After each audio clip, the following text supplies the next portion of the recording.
Para finalizar esta tercera sesión del simposio, le damos la bienvenida a la doctora Elida Dueñas. La doctora Elida es pediatra neumóloga, especialista en trastornos respiratorios durante el sueño de la Fundación Neumológica Colombiana y profesora de neumología pediátrica en la Universidad de La Sabana. Su charla está titulada El niño que ronca, la importancia de su diagnóstico y tratamiento. Bueno, muchas gracias por la invitación. Esta es la Fundación Neumológica, donde muchos de nosotros que estamos hoy trabajamos. Estamos a la orden para el que quiera ir. Y este año nosotros cumplimos 25 años y hemos estado muy ligados a Cartagena. En el Festival Internacional de Cine, la Fundación Neumológica participó y hizo una alianza con el Festival de Cine.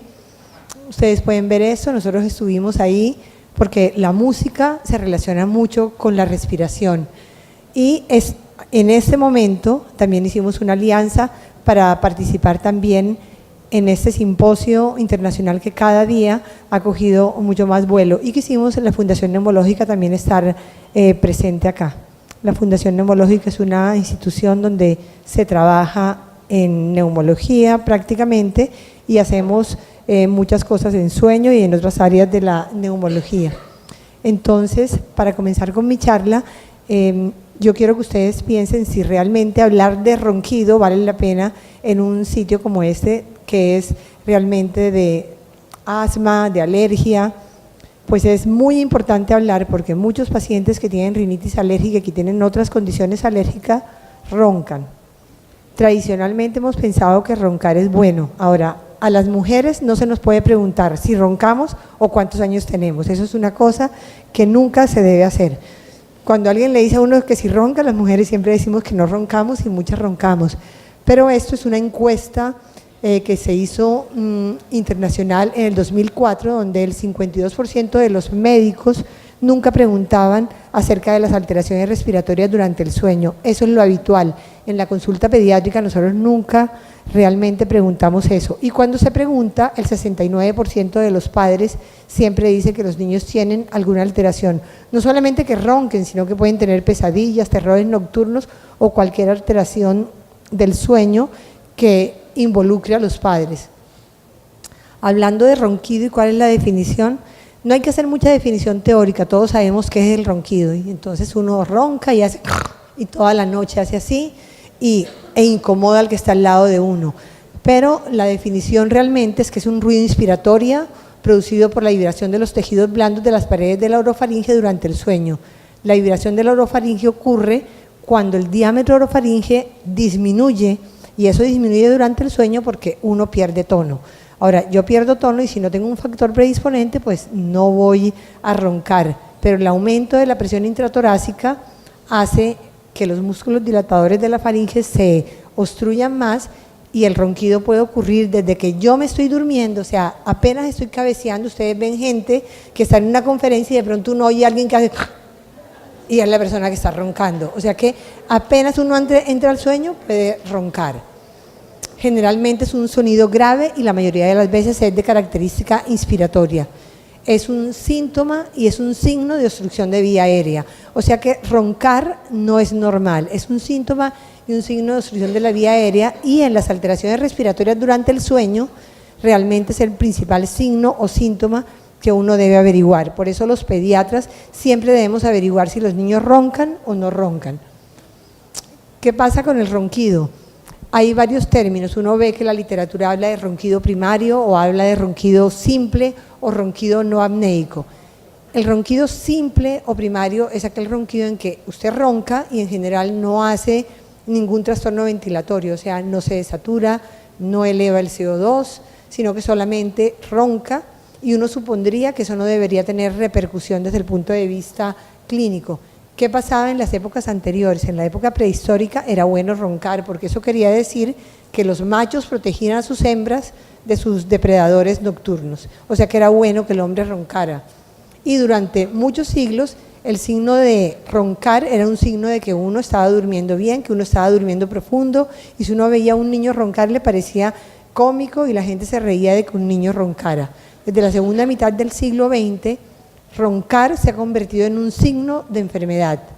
Y un signo de enfermedad para decir que alguien tiene un SAOS, como habló la doctora Marisabel Escamilla esta mañana.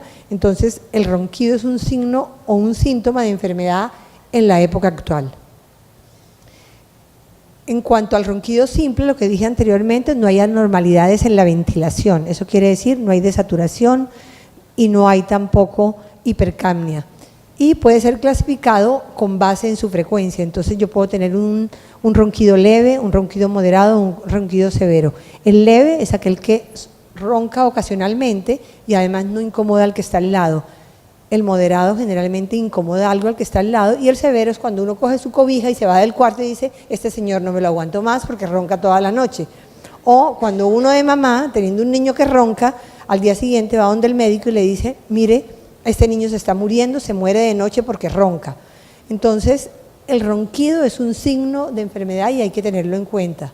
¿Cuándo es crónico? Cuando ocurre más de 4 veces a la semana. Entonces, uno podría clasificar si alguien tiene un ronquido leve, moderado o severo, solamente con tener la percepción. ¿Dónde encajamos al ronquido? Encajamos al ronquido en el espectro de la apnea obstructiva de sueño, que esta mañana hablaron claramente de ella y cómo la apnea obstructiva de sueño tiene tanta repercusión. Y uno puede ser desde el que es normal hasta el que tiene ronquido, tiene resistencia aumentada de vía aérea, tiene hipoventilación obstructiva, que es roncar un poco y además retener CO2 y hacer desaturación. Los niños en general que tienen apnea obstructiva de sueño hacen más estas 3 primeras cosas que la propia apnea. Los niños en general roncan y hacen... En cambio, uno de adulto, cuando duerme con alguien que ronca, uno lo oye cuando... y se queda y uno piensa que el marido se va a morir y uno dice, ojalá se muera, pero no se muere. Ahí no se muere. Entonces, esto es el espectro. Roncar es frecuente y el 8 al 12% de los niños lo hacen. No sabemos muy bien cuál es el límite entre el ronquido y la resistencia aumentada de vía aérea, y no sabemos muy bien cuál es el límite porque la resistencia de vía aérea tiene tanta repercusión como el ronquido. Lo único es que además de roncar, el paciente hace un aumento mayor de la resistencia y hay veces hace también fragmentación del sueño, pero no tienen alteraciones en la ventilación. Y lo otro es la prevalencia realmente de apnea obstructiva del sueño. La prevalencia de apnea obstructiva del sueño puede ir desde el 12 hasta el 13%, dependiendo de la edad, dependiendo de la etnicidad o de la raza, para decir que tiene o más una prevalencia de apnea obstructiva. ¿Cómo se hace el diagnóstico? A uno le gustaría hacer el diagnóstico solo con clínica, pero hay veces la clínica no sirve para decir que un paciente solamente ronca o decir que tiene una apnea obstructiva de sueño. Generalmente hay que tener un método objetivo y desafortunadamente el método objetivo que es más específico para decir que alguien tiene o no tiene una apnea obstructiva o que solamente tiene un ronquido simple es hacer un polisomnograma, donde no siempre se puede hacer un polisomnograma. Cuando uno ve las características del polisomnograma, uno puede tener desde el que ronca y hace esto y no tiene desaturación y no tiene nada más, hasta el que tiene resistencia elevada de vía aérea, como el que tiene hipopneas o apneas obstructivas. Independiente de la severidad, todo esto tiene repercusión en la vida diaria y tiene repercusión desde el punto de vista neurocognitivo y también desde el punto de vista cardiovascular. La clasificación de SAOS en niños es un poco diferente que en los adultos. Ustedes pueden ver cómo es el roncador simple. El roncador simple no se desatura, no tiene un índice de apnea hipopnea mayor de 1 y además no se alerta durante el sueño. Mientras que si ustedes ven, estos son los que tienen SAOS leve, moderado y severo, donde hay cierto tipo de desaturación cada vez que se hacen las apneas obstructivas y eso tiene repercusión en el cerebro. Entonces, pues hay que tenerlo en cuenta. ¿Qué es lo que pasa cuando yo tengo apnea obstructiva de sueño? Yo me quiero referir a lo que dijo la doctora Escamilla esta mañana. Hay mucha morbilidad y hay morbilidad desde el punto de vista de crecimiento y hay morbilidad desde el punto de vista cardiovascular y hay morbilidad también desde el punto de vista neurológico, y lo más importante en los niños es la morbilidad neurocognitiva y la parte de inflamación que se vio esta mañana, porque aumenta las infecciones respiratorias en los niños. Esto se mostró esta mañana. Yo lo quiero volver a repetir para que a ustedes no se les olvide, porque la gente que hace, no solamente ronca, sino que hace la típica apnea obstructiva de sueño, tiene tres cosas. Una es que hace hipoxemia recurrente durante el sueño y hace periodos de hipoxemia con reoxigenación. Y eso hace que se produzcan radicales libres, y estos radicales libres producen un estrés oxidativo que lleva a todo esto, a remodelación del ventrículo derecho, aumento de la presión del ventrículo derecho, y toda la parte de disfunción endotelial y además inflamatoria lleva a que haya aterogénesis y aumento de la resistencia vascular sistémica e hipertensión. Y aquí está toda la parte de activación sistémica que se puede ver en esos pacientes con remodelación del ventrículo izquierdo. O sea que tener SAOS no es solamente roncar, no es solamente hacer apneas, sino que es como un todo y es una parte sistémica que influye en los pacientes que tienen SAOS. Y en los niños hay que pensar que igual que en el adulto hay la hipoxemia que es intermitente y que eso produce una serie de fenómenos que son multiorgánicos, y esa serie de fenómenos multiorgánicos, sobre todo en los niños, la representación más importante y que repercute en los padres es el bajo rendimiento escolar, la hiperactividad, el déficit de atención, la rebeldía, la agresividad y la enuresis. Una causa de enuresis es tener apnea obstructiva de sueño. Entonces eso hay que tenerlo en cuenta siempre que uno tiene un niño que tiene estas características. ¿Cuál es la historia natural del SAOS? Si yo no trato el niño que tiene SAOS, ¿qué pasa si yo tengo un polisomnograma y me dice que un paciente tiene un SAOS leve, moderado, severo? Hay unos que se mejoran. 2/3 de los niños pueden tener resolución de su condición cuando crezcan. ¿Qué pasa con el moderado a severo, que es el que tiene un índice mayor de 5? Esos no se mejoran. Eso en general siguen teniendo apnea obstructiva de sueño y les pasa todo lo de la fisiopatología cuando son grandes. Y hay unos predictores desfavorables. Si yo tengo un niño que tiene un SAOS leve o tiene un SAOS moderado y es obeso o tiene una malformación craneofacial, yo digo, no te vas a mejorar, tienes que recibir tratamiento, y el tratamiento o es adenoamidalectomía o es hacer un tratamiento específico para la apnea de sueño. Entonces, ser gordo, tener hipertrofia de amígdalas adenoides, ser hombre y ser afroamericano es un signo de mal pronóstico para que uno no se mejore con el SAOS. Entonces, ¿cuál es la historia natural del ronquido? Si yo ya sé que el SAOS no mejora, que hay una posibilidad de que los que tienen SAOS leve mejoren, pero que los otros no mejoren. Entonces, ¿qué pasa con el que ronca únicamente? Porque yo puedo decir como mamá, es que este niño solo ronca. Entonces, esa doctora no me venga a decir que le tengo que hacer cirugía o que le tengo que hacer algo. ¿Cuál es la historia natural? Hay varios trabajos, unos que son unos trabajos viejos, y los trabajos viejos tienen pocos números de pacientes y desde el punto de vista metodológico no son muy buenos. Los trabajos viejos tiene 26 pacientes, a pesar de que fue hecho por una de las personas top en sueño. Este otro estudio tiene únicamente, oye, esto es muy sensible. Este otro estudio tiene únicamente 9 pacientes, y esos dos estudios lo que demostraron era que si los niños roncaban, en general no les pasaba, o sea, al poco tiempo los polisomnogramas de seguimiento no mostraban que había empeorado, sino que realmente seguían roncando, y que solo un bajo porcentaje de niños se iban a tener un síndrome de apnea hipopnea obstructivo de sueño que era leve. Eso mostraban los estudios iniciales y son 1998 y 2001. Este es un nuevo estudio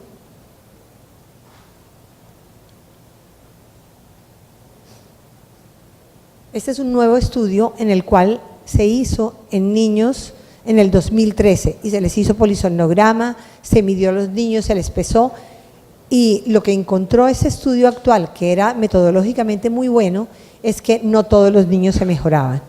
¿Qué pasaba con estos niños? El índice de saturación empeoraba, el índice de apnea y hipopnea también aumentaba, y las conclusiones de este estudio es que 1/3 de los niños roncadores simples pueden progresar a formas más severas de SAOS. y formas más severas es que en ese estudio, que eran 70 pacientes, comparado con los estudios anteriores, que eran 9 y 26 pacientes, 37% progresaban a SAOS, y de esos que progresaban a SAOS, el 7% eran SAOS severos. El 31% persistieron con ronquido simple y solamente un 25% resolvieron. Entonces, quiere decir que si un niño ronca, tiene una alta probabilidad de irse a un SAOS que sea mucho más severo y tener todas las repercusiones sistémicas que tiene el paciente que tiene síndrome de apnea y hipopnea obstructiva de sueño, sea leve, moderado o severo. Y eso pues hay que tenerlo en cuenta. Entonces, ¿cuál es la historia natural del niño que ronca y yo no le hago tratamiento? Porque yo puedo decidir, es que ronca y yo no le voy a hacer tratamiento porque en el polisomnograma dice que solamente es un roncador simple. Pero hay que pensar qué pasa en el futuro. ¿Qué pasa si yo lo dejo roncando? Entonces, como para todo hay investigación, hay muchos estudios hoy en día que muestran y que además comparan el ronquido con la parte neurocognitiva, el ronquido con presión arterial sistémica.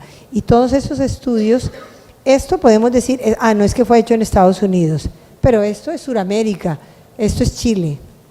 Y muestra cuando se mide toda la parte de lenguaje, de matemática, de educación física y se compara con niños que realmente no tienen ronquido, lo que se ve es que realmente el puntaje es mucho más bajo en aquellos pacientes con una P que es estadísticamente significativa, en aquellos pacientes que tienen ronquido únicamente.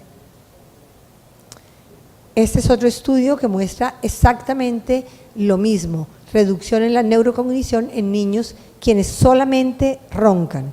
Entonces, estamos tan preocupados con el ronquido y que la gente piense que esto es normal, que hay que hacer estudios que demuestren que realmente roncar no es normal, que a los niños se les deteriora el aprendizaje en la parte neurocognitiva, y los resultados de todos estos estudios lo que muestran es que aquellos niños que roncan y que son roncadores simples y que progresan y aumentan los microdespertares por la noche por el ronquido o que hacen desaturaciones durante la noche asociados posteriormente en el seguimiento al ronquido, son niños que realmente se van a deteriorar y está asociado a una disminución de la función neurocognitiva, y que hay que tener en cuenta que estos niños que son roncadores, el futuro es que se pueden ir deteriorando.